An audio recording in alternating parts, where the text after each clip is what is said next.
सोमवार दिन पूर्वाहन सामूहिक आचार्य कर्मशाला 2025 उद्यापनी उत्सव स्थानीय हरचंडी साई स्थित सरस्वती शिशु विद्या मंदिर परिसर में अनुष्ठित हो जाइछि।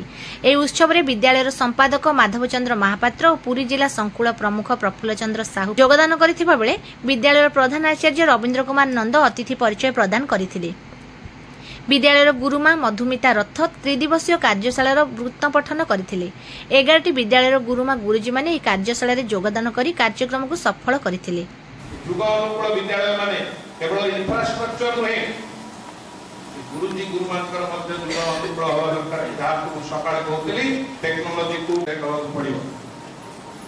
परिचय पर्व को एते अधिक लक्षर कारण होची आज समारोह अछि एवं आज्ञा माने निश्चित देखବାକୁ पड़िबो।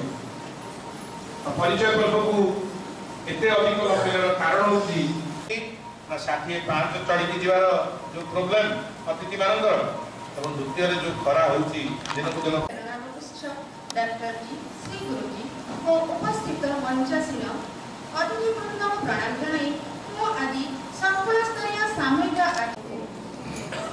भगवती भारती देवी नमस्ते। आचार्य कर्मशाला शिविर जो चली